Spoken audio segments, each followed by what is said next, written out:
To Kennedy Chandler, do you think he made a mistake in retrospect by leaving, considering the chances he's growing 3 inches over the next year aren't necessarily good? But we had a pretty stacked draft in terms of big time talent that had crazy measurables last night that maybe isn't always going to be the case. And maybe he would have found himself into that top 15 range if he had come back. Yeah, I do think he made a mistake. I think that a lot of people misread the room, and he was one of them.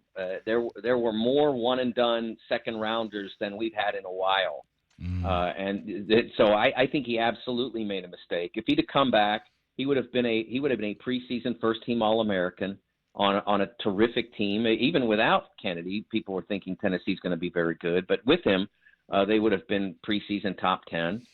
He would have been like I said, expected to be a first-team All-American, and if he followed through with that and grew his game in the way, I saw Chris as a freshman and a lot as a sophomore back in 2004-5 season, and he was a different, better, bigger, stronger player. And Kennedy could have been all of those things next season. I hope it works out for him. I like his game. He's if I think he's wound up. Goodness gracious, with San Antonio, because that pick was traded like 17 times. I think he's in. He ended up in Memphis, so he ended up in our state. So he'll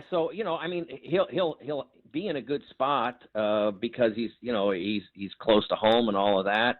But there's a lot of competition for playing time at his position. I mean, he's not going to ever start there unless something happens to Ja. So I think all in all that it's a disappointment for him, and I think, especially now with name, image, and likeness, players in that position have to know.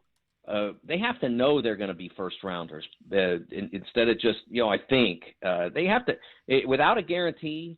And you've got, you're on the border. You got to think about going back and showing people what you really are. Yeah.